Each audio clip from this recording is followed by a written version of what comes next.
Hello all. We have several slides to get through along with a few video links.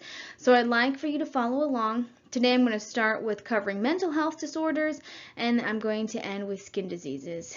And to make things a little bit more fun, I broke into some of my toddlers' costume hats. So here we go. Mental health is a rather new concept when it comes to medical treatment. Integration of healthcare and mental health care today means that primary care providers work collaboratively with patients' mental health specialists. Cost of mental health care in the U.S. is felt on many levels. Roughly 26.2% of the population is diagnosed with a mental health disorder each year. So this accounts for about 15% of all diseases in 2020, COVID aside. Mental health diseases leave non-visible scars, and so that's what's really difficult about patients who suffer in this category. It comes with a lot of social stigma regarding a person's capabilities, and I'm sure insurance companies exploit this as a mental disorder. They do not tend to be covered by health insurance, unfortunately. To diagnose, that utilizes the Diagnostic and Statistical Manual of Mental Disorders. It's up to the 5th edition now, last I checked. It was published by the American Psychiatric Association, and it provides a detailed guide to diagnostic criteria. When performing a mental status examination, the specialist will analyze the patient's appearance, speech, motor activity, mood perceptions through content and judgment. Hallucinations are false perceptions. And so this is where a person perceives someone or something that is not really there, not to be confused with delusions, which are actual false beliefs. Okay, let's talk about nature versus nurture. Nature has already been determined. So this is difficult or impossible to alter. Nurture, on the other hand, is continuously influenced by others. So in terms of genetic inheritance, traits do pass down generation to generation. The National Institute of Mental Health recent study found there were chromosomal variations leading to heritability in 5 mental health disorders. So that's schizophrenia, bipolar disorder, major depressive disorders, ADHD, and autism. And we'll talk about a few of these. I want to first look into depressive disorder. This is where a patient has feelings of hopelessness, worthlessness, guilt, and despair. People who suffer from depression find it difficult to work, difficult to sleep, or enjoy life in any way. A subdisorder of this is called major depressive disorder with peripartum onset. An example of this would be sundowner's effect. This disease is seen mostly in elderly people. It is brought out by an internal clock that when the sun goes down, the mental disorder expresses itself. So the patient gets agitated and disoriented at times. Persistent depressive disorder, or dysmia, involves serotonin. Serotonin is a chemical messenger that is generated from the stomach. And it's chemical, it is like the way I like to remember the serotonin is made from the stomach is to use the term hangry. So when people are hungry, they are often easily agitated. At least in my family, we are. And if you feed the serotonin monster, the hunger goes away and all is happy and well.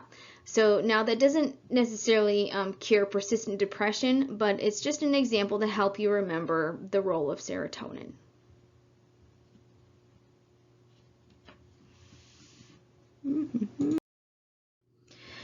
All right, primary medications used in the treatment of depression utilizes the following antidepressants.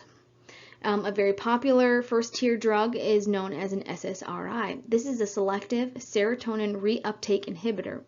This type of drug slows the reabsorption of serotonin down, so the patient it's not necessarily they're making more, but they are just getting more out of the small supply that is generated. It's like a serotonin ration. Then there are SNRIs. These are serotonin and norepinephrine reuptake inhibitors. Same principle, but NDRIs are, same principle. And then there's NDRIs, which are norepi and dopamine reuptake inhibitors. And then there are TCAs, which are tricyclic antidepressants, and MAOIs, which are monoamine oxidase inhibitors. Again, just all chemicals that are supposed to keep us happy. Treating depression has its fingers in complementary therapies as well. So feel free to check out the list on page 130 of your textbooks. Here's another mental health disorder. It's called bipolar disease. Sorry.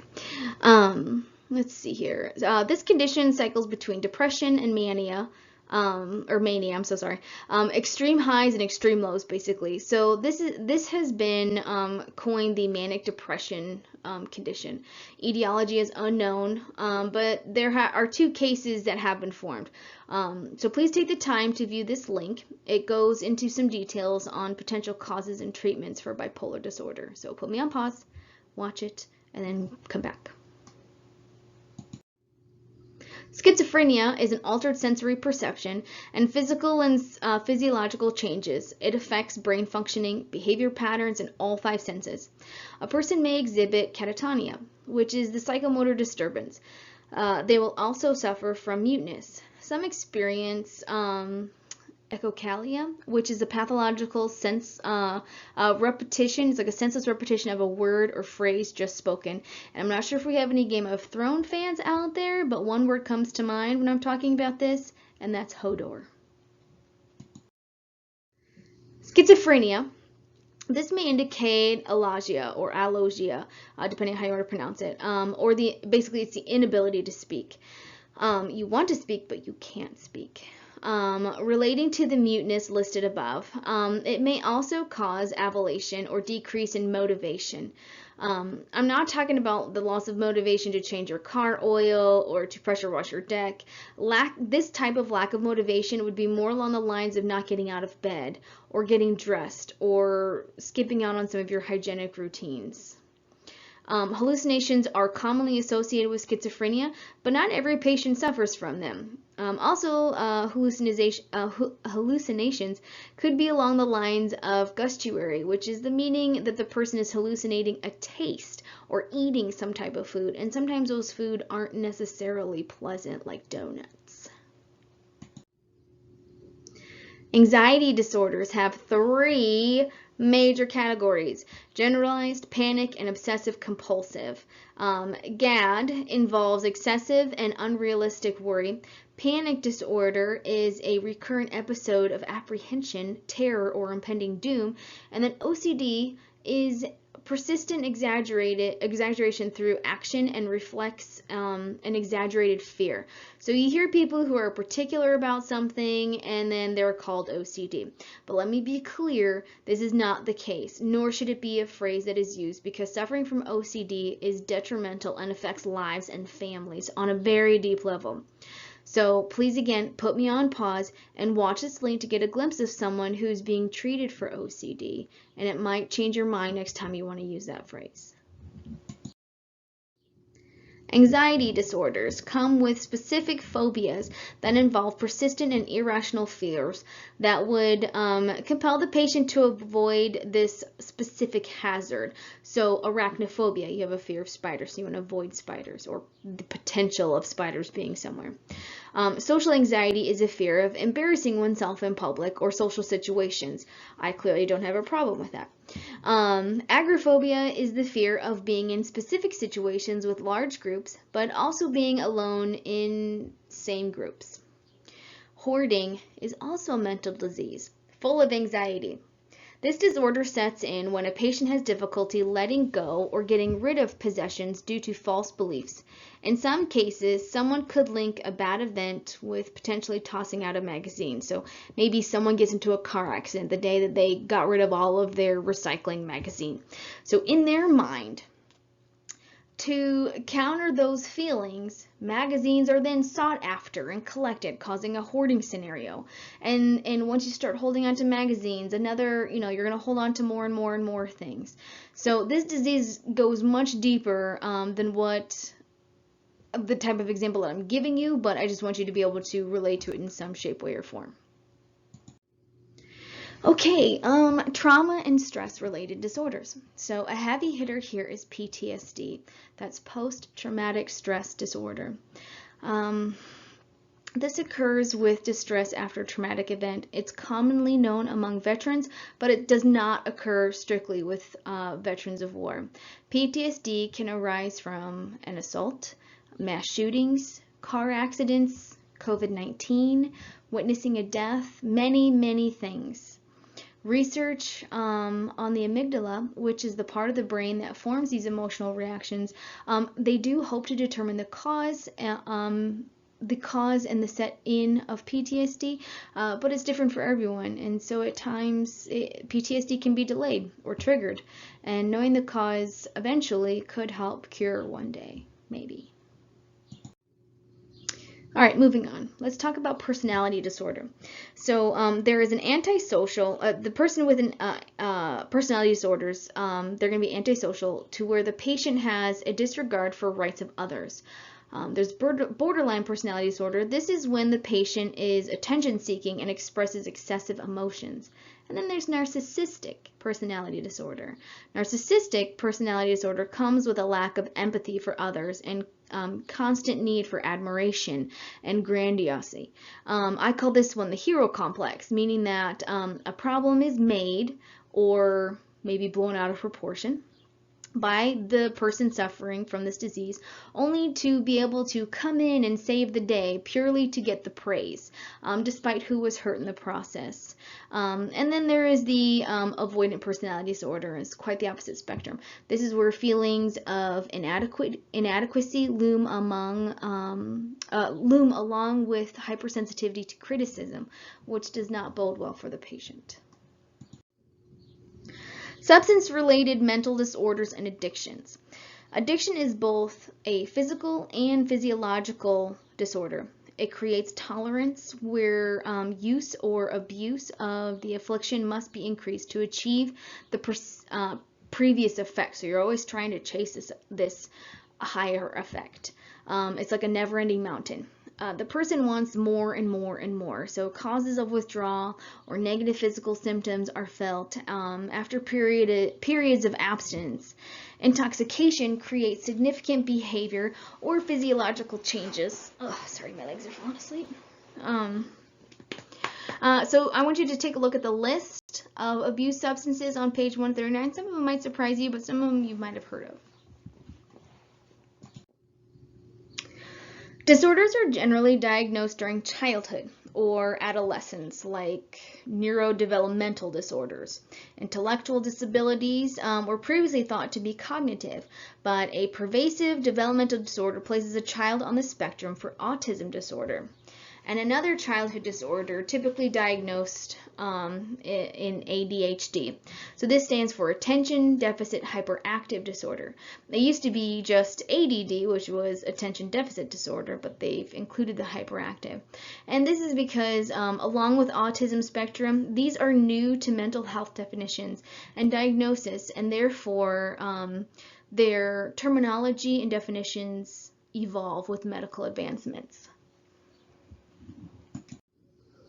Anorexia nervosa. I've talked about anorexia before, but more as a sign or symptom of certain diseases, and I mentioned anorexia nervosa as being the psychological, and so now we're going to cover that.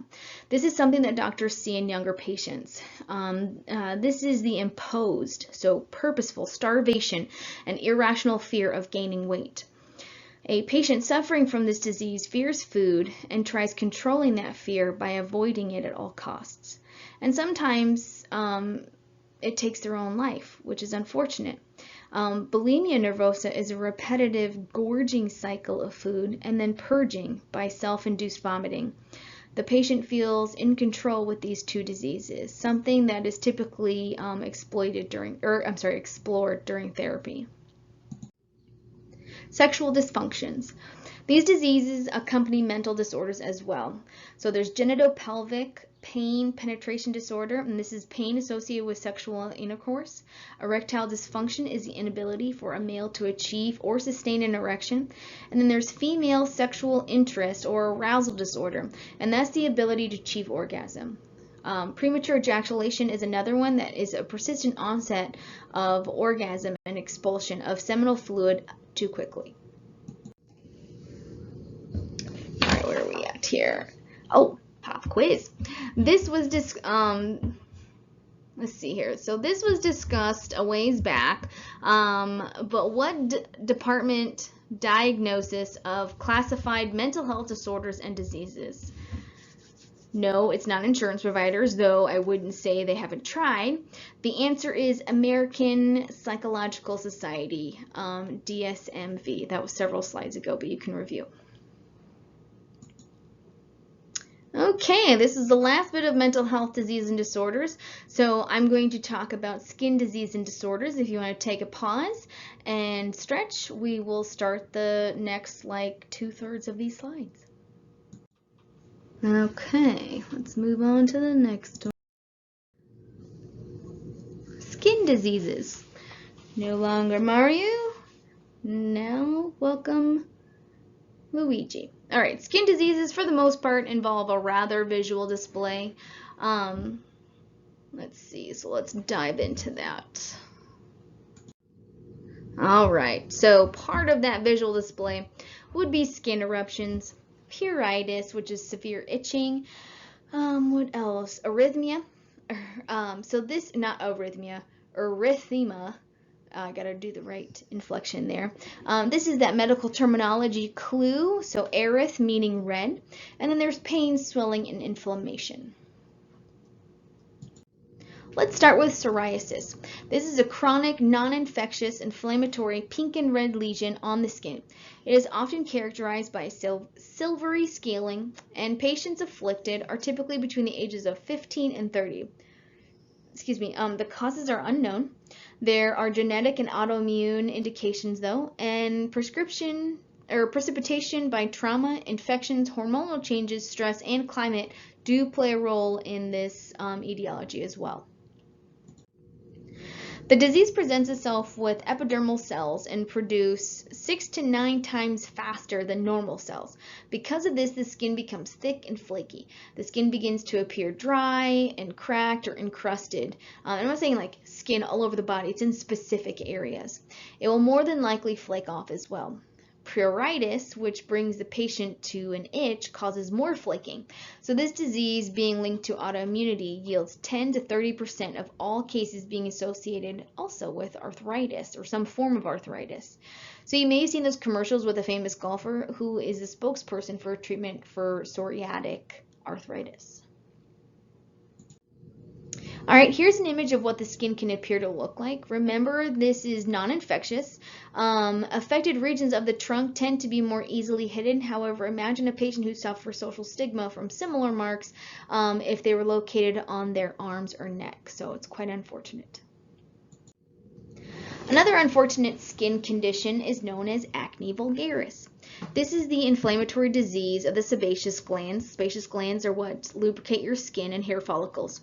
This causes comedos, papules, and or pustules to appear on the skin. Whiteheads and blackheads, or pimples and blackheads. Let's see here. This disease is more common in adolescents. There's no real cause there though. There are links to hormonal disturbances, endocrine disorders, which we'll go over later this year, and corticosteroid drug use. Follicular occlusion, which is a fancy way of saying clogged pores, and then there's androgen-stimulated sebum production. Acne plugs appear as blackheads or whiteheads. They rupture and spread inflammation to other parts of the dermis.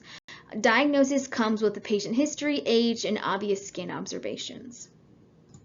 Treatment is key to making this disorder manageable. The goal is to reduce bacterial infections and prevent inflammation. So antibacterial solutions can be applied to the skin, and in times an oral antibiotic can be prescribed too. Complementary therapies include reducing the intake of saturated fats, and also increasing dietary fiber.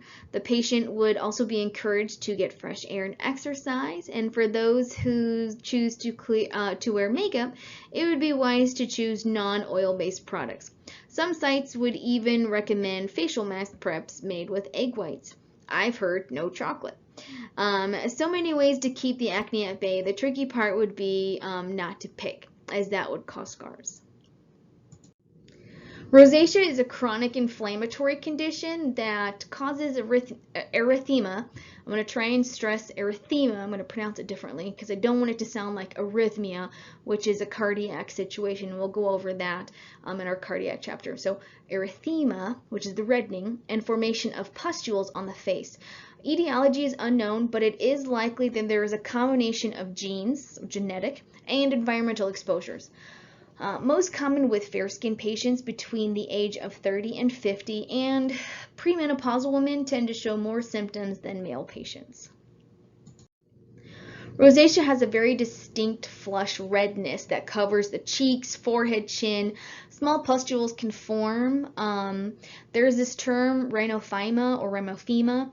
Rhino means nose. So what happens here is that it may occur that the nose will elongate and become misshapen, so the nose would. And then also there can be a burning redness of the eyes along with excessive tearing, probably due to inflammation of the disease. All right, furuncles and carbuncles, two rather harsh words, both yield rather harsh skin conditions.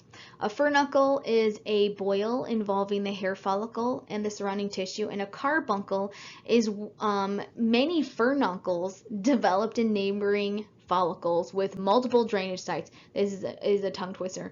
And the carbuncle can tend to weep.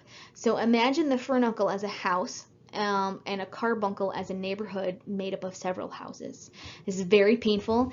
These two disorders are common on parts of the body that has hair and where there tends to be friction, pressure, and moisture. Most common causes of this disorder are infection by Staphylococcus bacteria.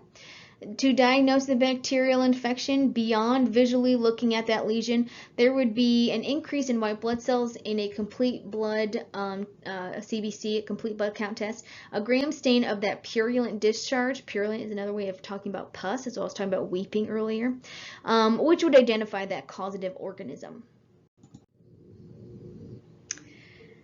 All right, how about pediculus? I'm talking about lice here, people. Skin disorders can make your skin crawl, but in this case, it really is. Lice can pretty much be found on any part of your body, so use your medical terminology clues to help figure out the specific region. So pediculus corpus, this is body lice. Corp, like corpse, is for the body. Pediculus capitis is head lice. Cap for head. And then there's Pediculus pubis, and this is the pubic lice, which is found in the pubic region. Decubitus ulcers. All right, so these are localized area of dead skin and subcutaneous tissue. Subcutaneous tissue is located in that soft layer just below the dermis. These ulcers are caused by impaired blood supply to an infected area from persistent skin pressure, like from a bone. Say if you're laying down, you have pressure from your hip bones. It is often seen in debilitated, unconscious, or paralyzed persons. The elderly are highly at risk for all of this. Refer to this image here on the slide to see how someone who is stuck in bed can become prey to a decubitus ulcer. What is worse is that if the patient isn't rotated and an ulcer forms on the buttock area, stool can easily infect the ulcer, causing quite the infection. Signs and symptoms start with shiny red skin over a bony prominence. Blisters form and then those blisters erode. Necrosis sets in. Necrosis is deteriorating skin basically. Necrosis sets in along with ulcerations. They are diagnosed by visual inspection of the lesion. If an infection is set in, a culture can be made of that wound. It would need to the culture identification would need to be known to expedite the treatment. It is a preventable disorder and therefore can be grounds for termination or suable. Okay, let's move on to fungus. Dermatophytosis. This is a chronic superficial, meaning the surface. Superficial meaning the surface. It is a fungal infection. Again, use your medical terminology clues to figure out the regional affected. You have Tinea capitis, which is the scalp, tinea corporeus, which is the body, tinea pedis, which is the feet. I'm not showing my foot. Pedi, like pedicure, if that helps you remember as well. Two new ones here. You have tinea unguineum, so that's your nails, and then tinea curetis, and that is your groin. Several species of fungus are known to invade the keratinous layer of the skin that causes this disorder.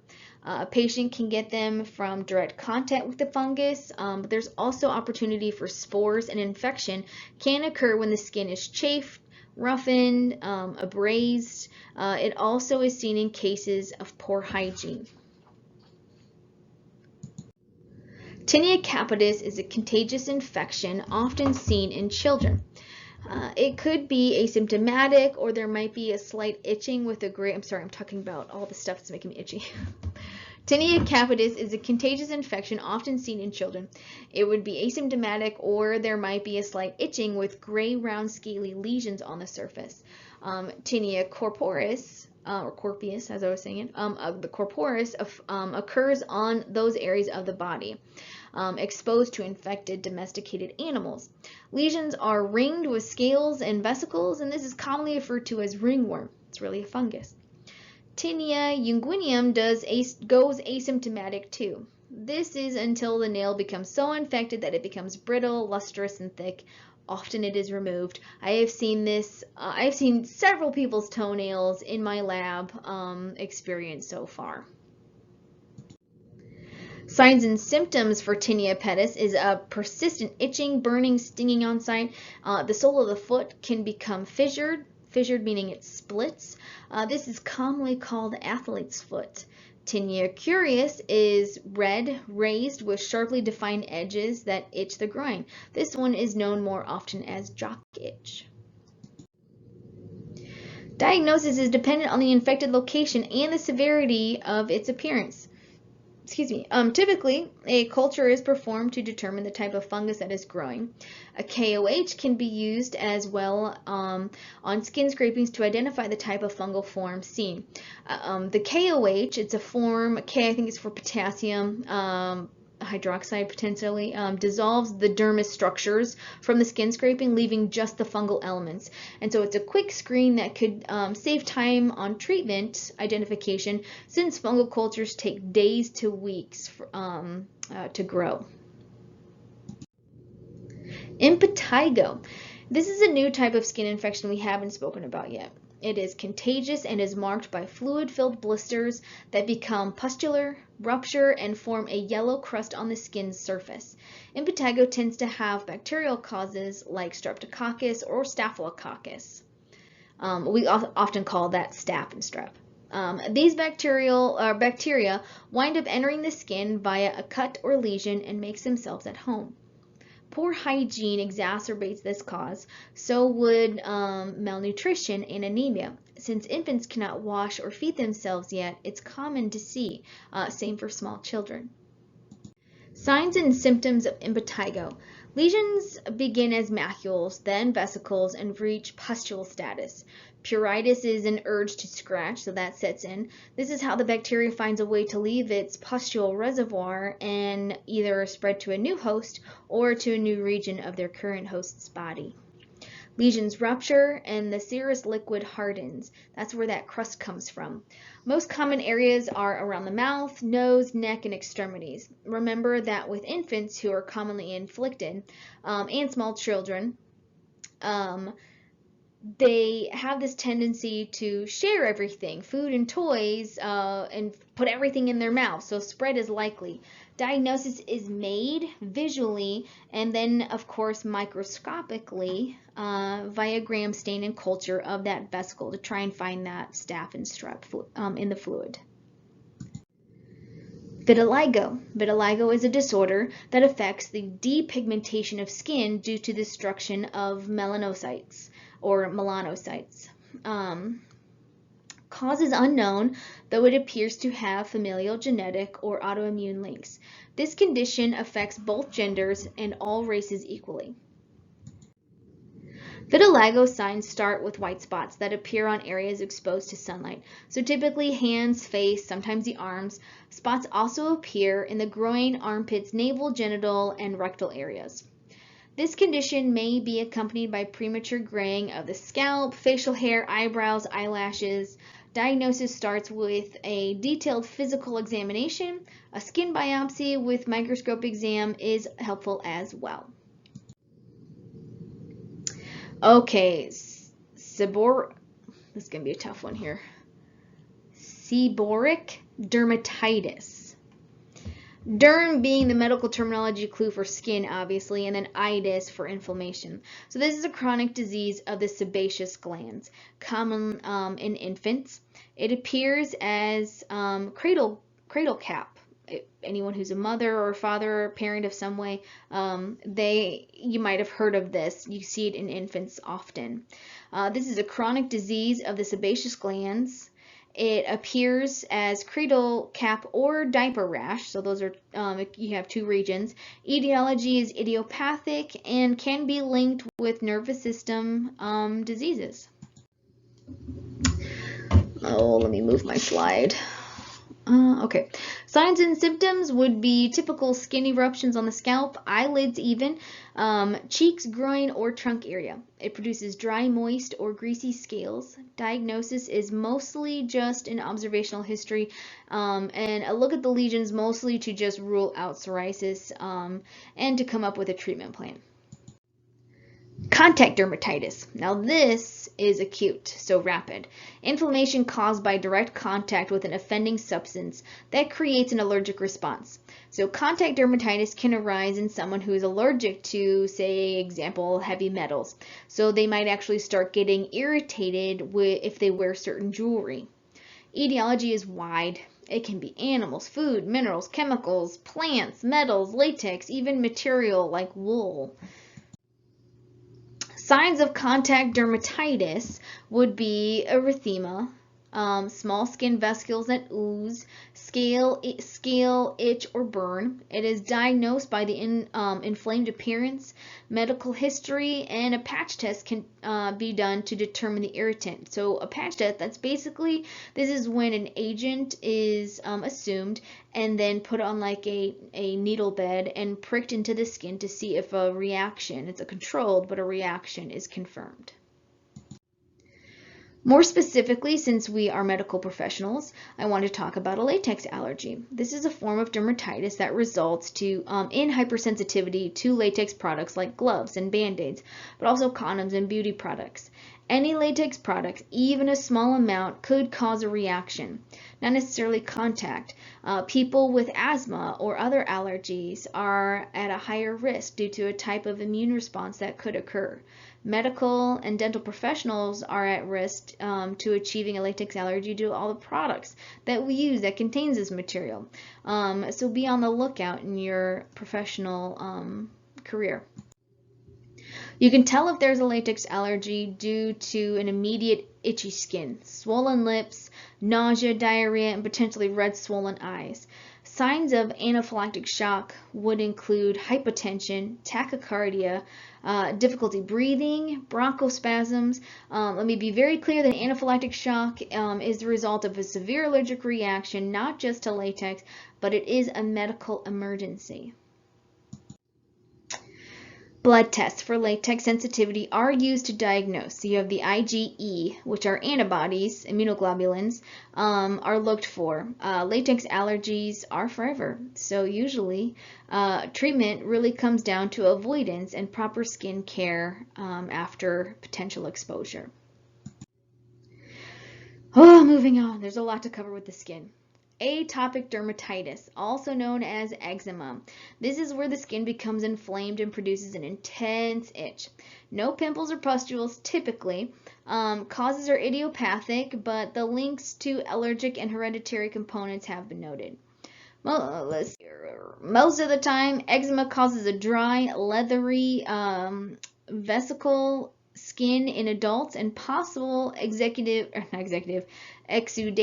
eruptions in children. Pruritus is present, and these diseases can leave lesions on the face, neck, upper trunk, bends of knees, and your elbows, or the patient's elbows.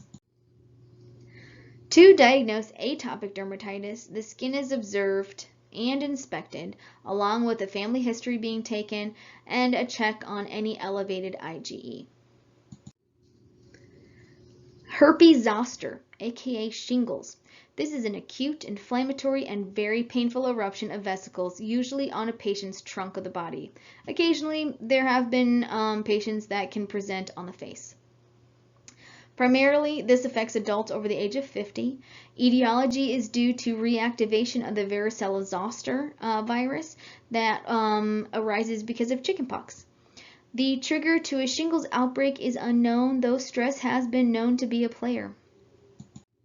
Here is an image of that devil on someone's rib cage. All right, herpes zoster. This disease presents itself with pain first, arising along the soon-to-be infected area's nerves.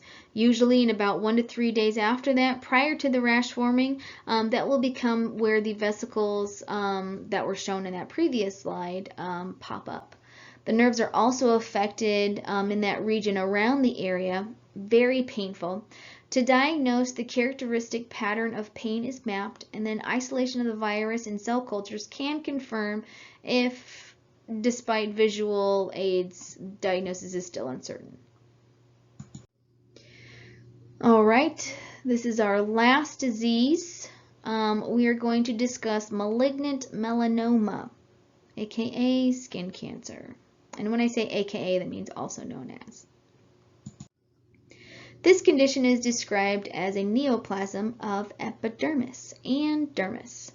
Incidences of this condition have tripled in the past 20 years. Some say it is due to advancements in medical diagnosis, but also some say that it's because of changes in our global warming effect.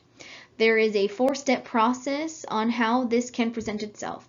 There's superficial, which is spreading, this is the most common. It occurs anywhere on the body. The lesions appear circular, flat, or elevated. Another one is latigo maligna, occurs on exposed skin with slow evolution of lesions that are brown or black. There's nodule. These forms occur on any site and it invades the tissue below the dermis. This one tends to look like a blood blister. And then there is that acral? Yeah, acral litiginous. So acral litiginous, this version occurs where hair follicles are absent. It appears as irregular, pigmented macules and becomes invasive early. It starts off flat, dark brown, or raised, and then they can appear bluish to black at times as well. A specific cause is unknown, though exposure to UV light seems to be linked. Excessive sun exposure, because that's a major UV provider, and blistering burns in childhood makes a patient more prone. Same for those whom are fair complexioned, like people with light hair or blue eyes. Signs of lesions that have irregular borders and diverse colors are something to investigate. A biopsy of suspicious skin can be taken, and a stage of the melanoma can then be determined. What I want you to do is put me on pause, take time to watch this video about the ABCs of skin cancer. It could save someone you know and help you identify potential malignant melanoma. Pop quiz. Okay, I've got 2 in a row here. This one's about rosacea. Rosacea may cause thickening and misshaping of what facial feature? It was a bit back on the lecture. I would say a slide 30. I'm not thinking off the top of my head. I literally have it written down here. It was slide 30. So the answer is 3, the nose. All right, one more question if I can get the slide to advance. Okay, another pop quiz. Impetigo can typically be caused by what? The answer is staph or strep bacteria. So staph being Staphylococcus and strep being Streptococcus. That was slide 41. All right, in this last fill in the blank area, this slide here is a nice compilation card of the video link that was discussed when describing potential skin cancer lesions. Let's see here, that was back in slide 60. So what do each letter identify? A is for asymmetry. B is for border, uneven borders. C is for the color. D is for diameter. How big was it supposed to be? Less than the pencil eraser is good. If you go greater than a pencil eraser or a 1/4 inch, that's when you start getting into danger. And then E is for evolution. Has this spot evolved? All right, class, this is it. It was another long lecture, but it's behind us now. Here are some tips pointed on this slide for studying regarding Quiz 5. There are some diseases listed here to focus on, though all diseases that we've covered are important. Just because you don't see it on the quiz does not necessarily mean that it's not going to be covered on the exam, so be sure to use your objectives. In your text, being able to define all the keywords listed at the beginning of the chapters, that will behoove you. As per usual, please reach out with any questions and be sure to review any of your feedback on your assignments, quizzes, and exams. Good luck.